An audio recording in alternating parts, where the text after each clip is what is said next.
Hello, everyone. Welcome back to the Fearfully and Wonderfully Me podcast designed to help you become the leader you are destined to be.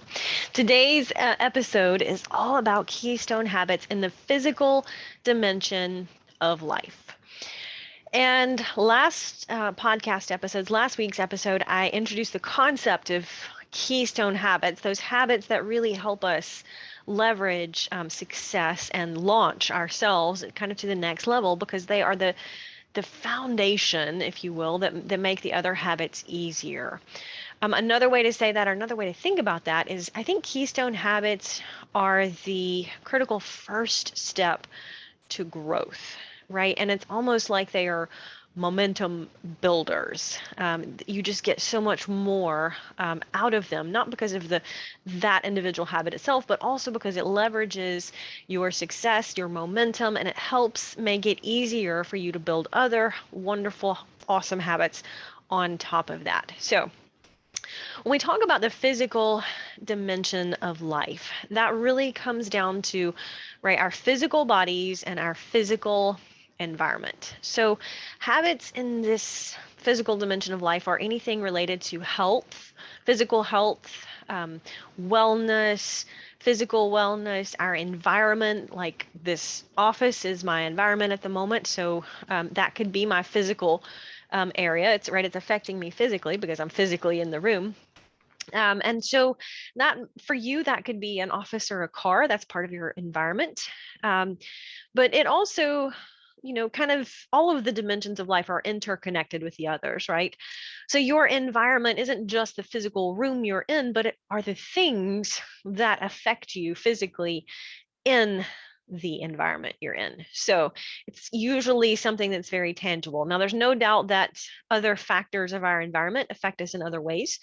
For example, relationships could be part of your environment. If you're working in a job, for example, the culture of that organization is going to affect you. And that obviously is a social dimension of life, but it's also going to, again, interconnected. It's also going to lean over and affect your physical health. If you're in a toxic work environment, that's going to physically affect you because it's going to make you stressed out. It's going to make you, your physical body is not going to respond well to that stress and that tension, and so that's a toxic environment. So that's kind of a different way of looking at how just the environment around us can affect us physically in more ways than we sometimes think about. A lot of times when we think about the physical dimension of health, we're thinking exercise and nutrition, right?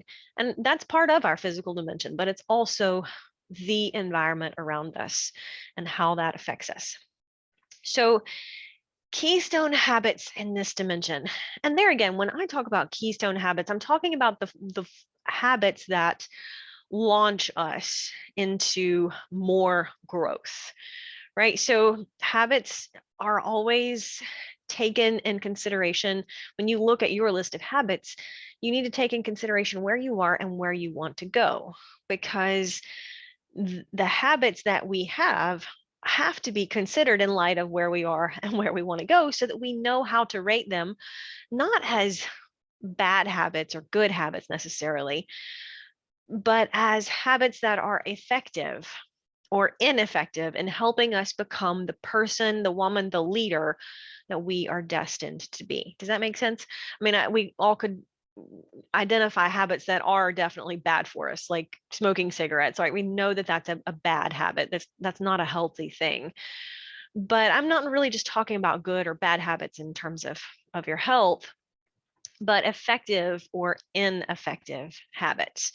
And so we really want to just focus on building and creating effective habits and maybe minimizing less effective habits. And again, that's always going to be taken in consideration of where am I today? Where do I want to go? I was speaking on Monday to a group of teenagers. We were going through my book, Leadership Gems for Women, 30 characteristics of very successful women leaders and are very successful women. And, as we're talking about one of the chapters that we read together was being purpose driven, right? Living with purpose, on purpose, for purpose. And we talked about what I like to call 2 points in a path. it's important if you're going to be purpose driven, if you're going to be highly intentional and highly effective, you need to know a couple of things. You need to know where you are today. You need to know where you want to be, or where you're going. And when you have those 2 points, then all you need to know is the path to get you there, from where you are to where you want to go, right? From point A to point B, what's the path?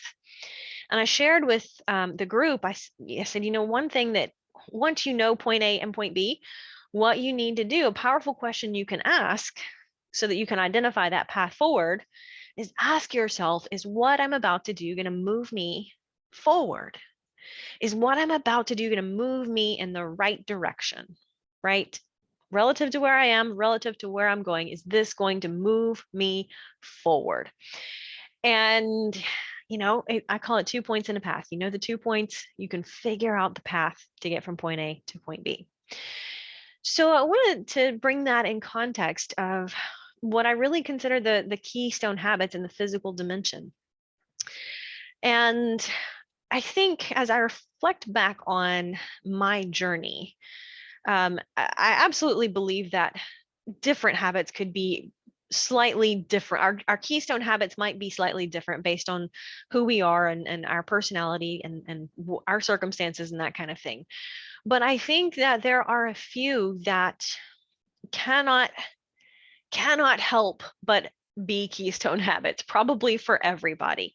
That doesn't mean that these are the only keystone habits, particularly for you. You might have something different, but I think that when I think of keystone habits, I think of there are a couple that are keystone habits for pretty much everybody. And when I think about those, it's really helpful to think about how we can leverage those and create them or improve on them in our circumstances. So as I look back on my journey, I think one of the key things, keystone habits, if you will, on my journey has been growth in the physical dimension, or exercise. And the reason why that was so powerful for me, the reason why I think it's so powerful for pretty much anybody, is that at some level, I think if you grow enough in some dimension or area of life, it cannot help but flow over. That growth cannot help but flow over and affect the other dimensions of your life. I think you might could grow a little bit in one dimension of life, and it's not going to affect the other dimensions of life very much. But I think if you reach a certain point, it's kind of like you cannot go back. If you grow enough in one dimension of life, it cannot help but improve and help you grow in the other dimensions of life. And I think that taking control of our physical health through exercise is one of the keystone habits. It's one of the ways that if we grow to a certain level there in our physical health and exercise and well-being, it cannot help but bleed over into better habits like better nutrition.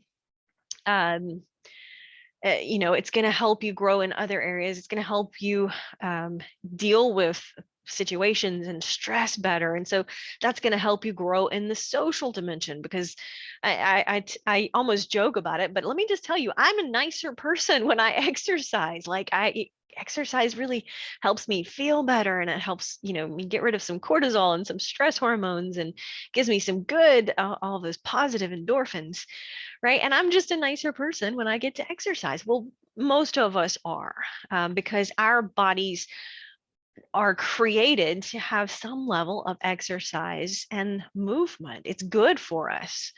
It's healthy. It's just the way that our physical bodies are, is that when we use them, they are in a better place of well-being, versus if we don't use them, our muscles just tend to atrophy. If we don't, focus on some stretching, then we lose some range of motion and mobility as we get older. And so it's just the way our bodies are, is that exercise is good for us. Obviously, to a point, you don't want to over exercise, because almost any behavior taken too far can be unhealthy. But we need to exercise. It's good for us. And I think when you create that habit of regular exercise, there again, it's going to help be that keystone habit. It's going to help you start to think about, oh, well, now that I'm exercising regularly, I have a little more willpower to maybe make some better health choices nutritionally.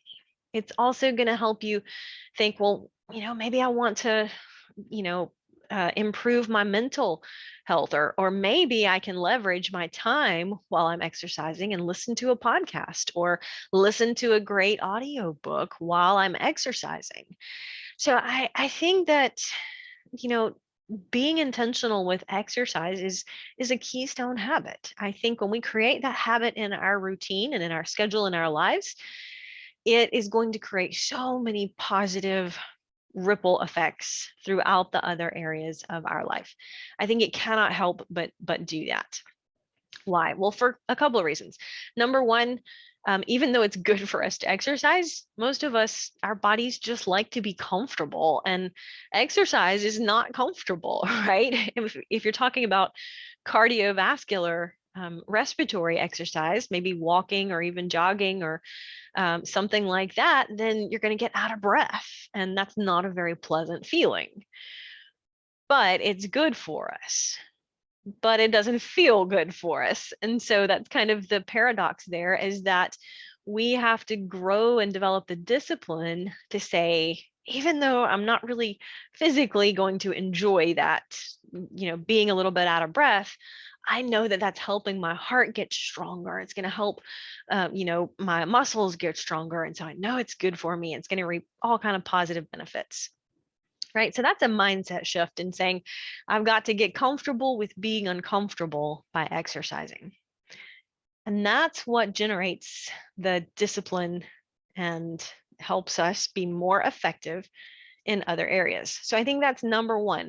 That's number one reason why exercise is kind of a keystone habit, is it's not always going to be fun, but it helps us build mental discipline.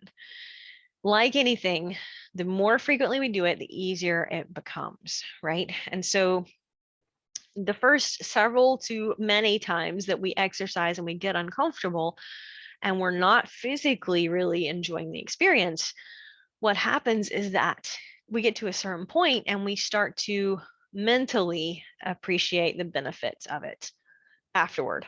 I like to tell people I don't really love to run. I like to have run. I like to be done with it. But really, I mean, I do enjoy it to a certain extent, but why I enjoy it is not because I enjoy being out of breath, breathless, tired legs. And this time of year, it's hot and it's super humid and sticky where we live. And, I'm sweating buckets and it's just like, oh, this is physically challenging in so many different levels. But even then, I've come to appreciate it. I've grown to the point where even that I'm physically like, oh, this is not much fun, I'm mentally already reaping the rewards of it. So I do enjoy it to a certain point, but I had to grow to get to that point. And I think all of us are like that, because really, getting out of breath and getting uncomfortable is, physically just not as enjoyable as sitting still and being comfortable and in a climate controlled, air conditioned, or heated building, right? It's much more comfortable physically to curl up on the sofa than it is to go for a jog. Not going to sugarcoat that. But that's one of the reasons why I think exercise is a keystone habit. Now, how you exercise can be as different and as varied and unique as each one of us. There are 5 components to our physical fitness. So, you want to look for a couple of different ways to exercise that hopefully taps into multiple dimensions of fitness. That could be strength and helping your muscles get stronger. It could be endurance, flexibility. Cardio obviously is an important one. And then body composition is the last one that helps us burn fat and burn calories. So, there again, just choose a couple that, you maybe not going to enjoy, but choose a couple that you enjoy a little bit more than you enjoy the others. I mean, if dancing's your thing, then go find a Zumba class. I found a long time ago that I enjoy exercising more with other people. I will go exercise by myself. And there's definitely something to be said for a nice run or a quiet walk by myself where I can think or listen to an audiobook or podcast or something. But I find that I tend to not work as hard if I'm by myself than I will if there are just other people. It's why I loved, one of the reasons I loved teaching group fitness for so long is because it motivated me, right? If I was on stage teaching, then I felt like I needed to be the example and I needed to be working hard. And so that would drive me to work harder. And even now, if I'm not teaching fitness classes any longer, but even now, if I go to a class where other people are doing the same thing and then we're all out of breath together, then, I find that I push myself a little bit more. And so when I figured that out, right, I look for ways that there again, may not just love everything about the experience, but I like it a little bit more, or I dislike it a little bit less. Um, and so especially if you're just getting started with creating this keystone habit in your life, exercise, figure out some of the things that you enjoy a little bit more. Figure out some ways that you can do it. Now, like anything, the power of creating or improving a habit is small changes, right? We've talked about consistency beats intensity, but I really, really, really have to stress, particularly when it comes to a foundational habit that's going to help you get improved outcomes and results in every area of your life. By starting here, I think the power is in starting small. If you don't exercise regularly right now, then don't go out and commit to yourself and say, hey, I'm going to run 20 miles this week. Don't do that. What I want you to do is break that habit down into such teeny, itty, bitty, tiny steps that you know 100% committed to doing it. And if that means you have to say today or every day, I'm going to walk for at least 3 minutes. Like you can walk for at least 3 minutes. You could do that in your living room. You could do that marching in place in your bedroom, right? You could commit to walking for 3 minutes. So start there. Don't start with running 3 miles or 30 miles or whatever. If you're not doing anything at all, start very, very, very small. You want to start so small that you're going to get done at the end of 3 minutes and go, man, that was super easy. But because it's super easy, there are going to be no excuses, right? Nothing is going to come between you and marching in place in your bedroom for 3 minutes. That's 180 seconds, guys. You can do that even if you're tired, even if you're stressed, even if you had a bad day. So, there again, start small. Activity trackers, step counters, pedometers, all of those kind of things have gotten very, very popular. They can be great tools, but start small when you start by using them, because you start small, you set yourself a very tiny goal, you will reach it, you'll do it again tomorrow. And so you'll feel more successful. You'll feel better about yourself because you made a commitment to yourself and you kept it. And particularly when we're trying to overcome that, it's more comfortable to sit on the couch or head to bed or I don't really feel like going to the gym today, right? Very easy to create excuses when there are more barriers to navigate.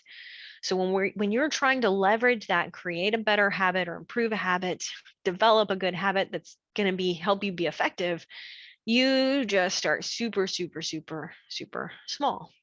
I promise you, it sounds kind of ridiculous, but it is powerful to start small and build on that. Much greater than it is to try to set a big goal and commit to it, but you're not really committed, you're just interested. And there's a difference. You know that, right? There's a difference between being interested in an outcome and committed to it. There's a huge difference. It's like a Grand Canyon size difference, right? On one side of the Grand Canyon is I'm interested in it. On the other side is I'm committed to the journey. And it's a long way around the Grand Canyon to get to the other side. So we have to just be intentional about small daily steps forward. Now, the thing is that we love to set big goals. It's exciting to set big goals, particularly physically. Maybe you have a goal to run a race or run a 5K, or maybe you just want to be more flexible. Maybe you just want to be strong enough to pick your suitcase up and put it in the overhead bin on the airplane. I don't know. Maybe you want to lose some weight. Whatever it is, it's nice and exciting to set big goals. And it's okay to have big goals, but I want you to break them down into just teeny, itty bitty action steps that you can commit to. It's the power of small. I'm telling you, leverage the power of small. Okay, so exercise. Figure out some things that, there again, are very easy for you to do. You can build on them. You don't have to worry about, you're like, man, I don't know if I like Zumba or not. I don't want that to be my thing. Well, go try a class. You don't have to be committed to deciding right now how you're going to exercise for the rest of your life. Just commit to, hey, 3 minutes of activity today. And then if I feel good and I want to do more, I will. That's okay. That's brownie points, right? But it doesn't mean it gets you off the hook for tomorrow. You've got to be able to commit to, hey, I can do 3 minutes every day. I can always find 3 minutes to move my body. Or whatever it is for you. It doesn't have to be 3 minutes. Maybe it's 5 minutes. Maybe it's committing to, instead of 3 minutes a day, maybe it's, hey, I need to make sure that I do some stretching every single day. Whatever it is that works for you, that's what you want to start small with. Start small. Don't try to change everything at once, because that's overwhelming and it's intimidating. But once you start that and you set that little goal for yourself and you achieve it day after day after day, what's going to happen is you're going to look around and go, boy, that's easy. I need to make this more challenging. I want to add something to that, or go for longer, or whatever it is. It'll be a natural part of growth. When you achieve something, you're going to naturally want to grow onto something more. It's just the way we are. When we start to grow and we start to develop, the byproduct of that growth is what was once challenging for us is much easier now. And you can think about this when you first started a new job and you had a lot of things to learn and you were kind of stressed out because you're like, I don't know all of this stuff. But you've grown since then. You've done it a zillion times, and now it's so much easier for you. Hardly even have to think about that, right? That's the natural curve of the learning cycle for humans. Once we grow to a certain level, then what was difficult yesterday, we've now mastered today. So what we want to do is look around and say, okay, what do I want to strive for and reach for tomorrow? And that's a journey, right? That's the journey of progress, is just staying committed to the journey. Your growth is not a destination. It's just a process. So there again, I think that exercise is one of the keystone habits for pretty much everybody, because it does force us to get outside the comfort zone. But here's the second reason is it gives us control, some element of control over this dimension of our lives. And that's going to help us feel like we have more control, or realize that we have more control in other dimensions of life. So you can look back. There's nothing, let me just tell you, there is nothing that really helps your confidence in the same way that setting yourself and training for a race and completing that race will do. There's nothing that can give you confidence in quite the same way as setting a physical goal for yourself, exercising, training, and reaching that goal. Now, there's lots of ways to build confidence and to grow and develop yourself, but that's one reason that exercise, I think, is just a keystone habit. It's why I'm so dedicated. Like, my exercise comes pretty early in the day for me most days, because number one, if it comes at 4:30 in the morning, there's not much that gets in the way, right? There's not often that something comes up that conflicts with exercising at 4 o'clock in the morning. Call it what it is. I remember a time where, for whatever reason, Mac and I decided to start going to the gym together. And so we were going to go in the evenings, because Mac is, those of you that know Mac, is not a morning person. And so he wanted to go to the gym in the evenings. And I said, well, I can change, instead of going to my morning class, I can go to the gym in the evenings. and we wanted to go together. And that worked really great for about 3 days. And then something came up, something unexpected. I don't even remember what at this point, but something popped up. And so, I'd skipped my morning workout because we were going to go that afternoon. And then something came up and we didn't get to go exercise. And I was like, that's the end of that. Because for me, I know that it's such a keystone habit. I know it helps me create more discipline in my life in so many other ways. I know it takes care of my health. I'm a better steward of my health. It helps me make better nutritional choices throughout the day because I exercised already. So it's not negotiable, right? Skipping it is not negotiable. Now, I don't necessarily mean I'm going to get up and run miles and miles every single day. There might be days when exercise that day is just some stretching, maybe just an easy day, maybe just a spin class or something. Maybe it's just walk a little bit. So whatever my plan for exercise is that day, then that's what's not negotiable. Now, absolutely, there are going to be times in life when something happens. And so what I say is give yourself some grace, but don't miss twice. Because you don't want to create a pattern or a habit of not doing what you set out to do. So absolutely understand life happens. There is going to be a time when you don't get to bed until 2 o'clock in the morning because you're traveling and you're exhausted and you don't want to get up at 5 o'clock and go for a walk. Absolutely. And in honesty, you probably would benefit more from the extra hour of sleep than you would from the walk that day anyway. But don't miss twice, right? The next day, get right back on track with your daily commitment to yourself. Give yourself some grace, but don't miss twice. And that, there again, that's the second reason that exercise is a keystone habit, is it gives us control over a portion of our lives. And the thing is that, there's so much of life that we cannot control. There's so much of the world around us, our circumstances, other people. If you just turn on the news, you see a wealth of things that you really cannot control and influence. But if you take control of this little corner of your world, that's going to help give you some stability and some growth, and a little bit, you'll realize how much more control you have in the other areas of your life as well.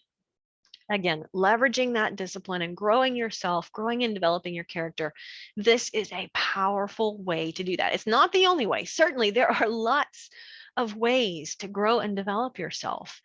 I'm just suggesting that this is a very powerful way for most people.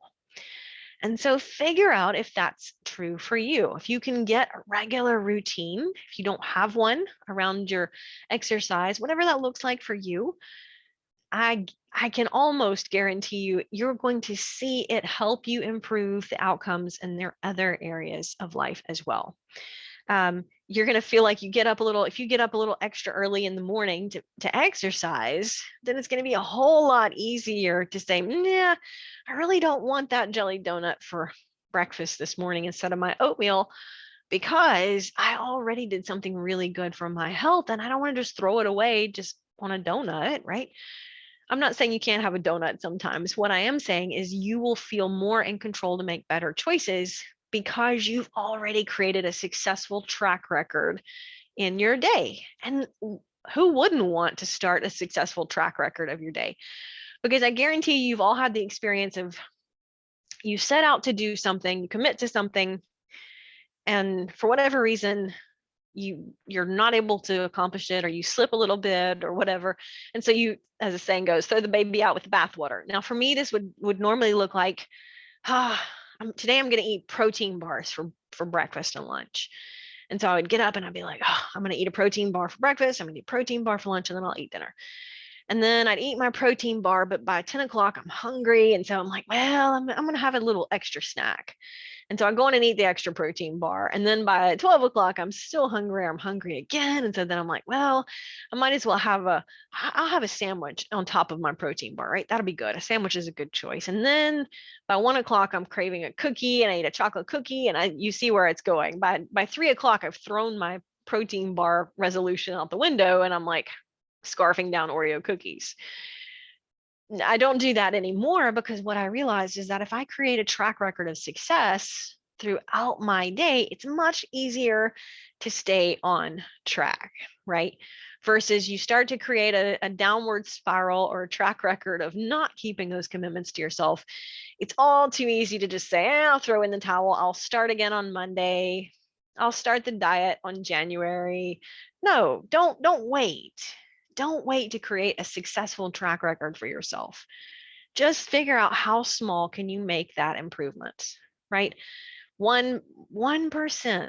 That's all you're looking for is just 1%. And I guarantee you, if you take control of your physical health in some way with exercise, that will help you be more effective in your physical dimension of life.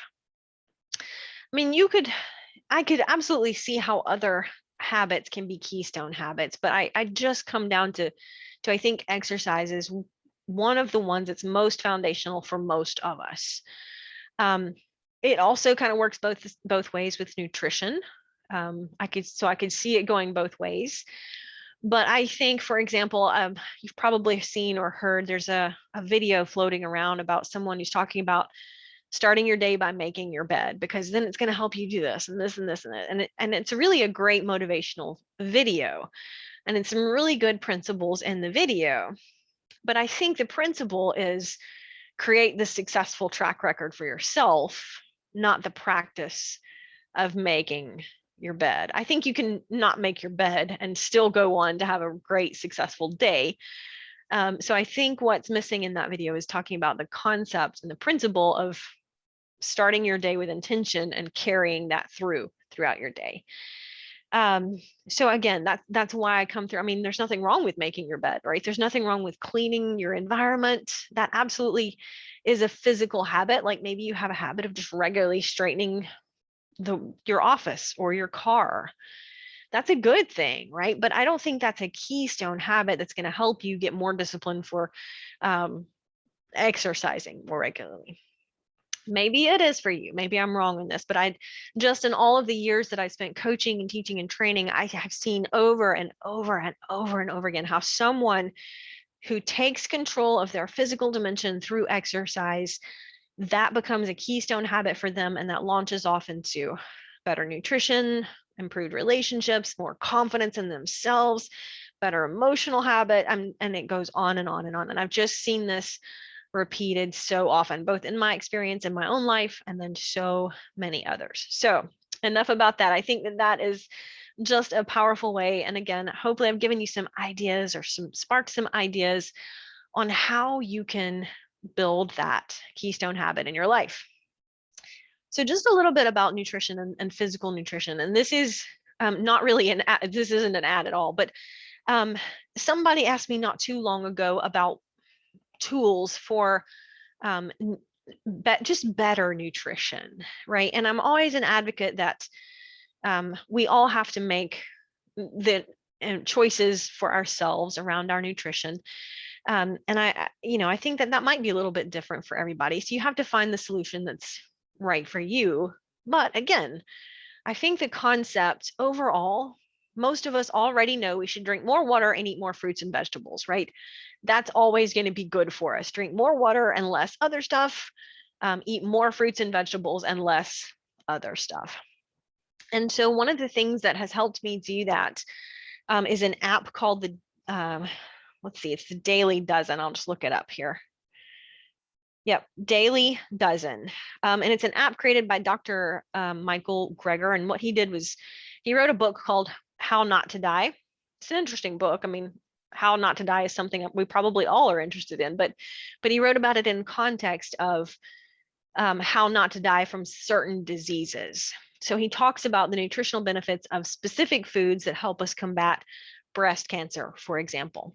And so the book it's a pretty thick book. I'm not necessarily saying run out and buy the book, but his research and going into the app came from all of his research on foods that helped us combat specific diseases, and also foods that we should avoid because they can contribute to lifestyle diseases. And so he just kind of, it's a very simple, it's a free app. You can just download it, but it just kind of gives you a list of, you know, it's very simple. You can check boxes as you go through the day and just say, oh, I've eaten a serving of fruit for breakfast. So I can check that box. I've eaten some whole grains. I can check that box. And honestly, by the time I get to the end of the day and I've checked all the boxes, I'm like, I don't even want junk food. I've filled my body with so much good, nutritious food that it kind of crowds out the junk food.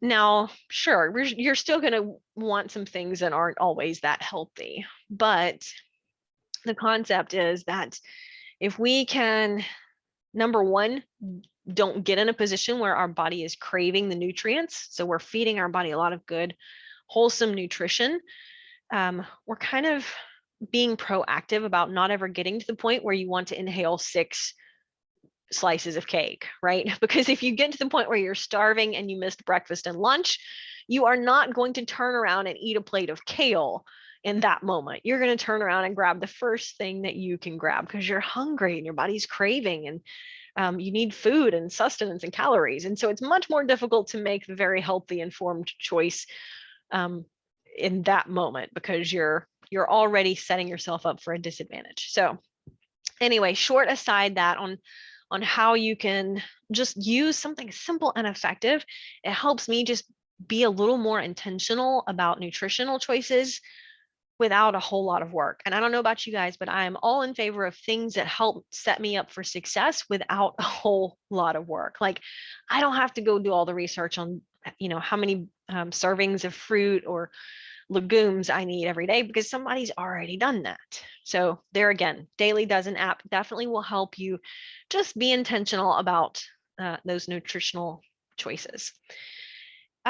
Okay, so there you have it. 2 of the keystone habits, I think, nutrition and exercise. And I they're almost so interrelated. It's kind of like the chicken and the egg. I don't know which one would necessarily be better than the other. They are both very powerful, but if we can gain control over a little bit of either one of those, it helps set us up to be more successful in other areas of life and other habits of life.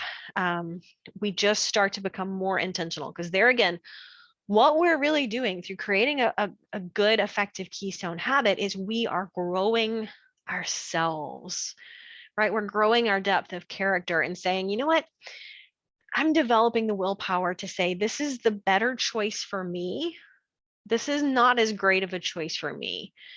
And the more often that I can choose the better choice instead of the lesser choice, the easier it is to be effective in life relative to where I want to go, the outcomes that I want to achieve, and the person that I am destined to be. Until next time.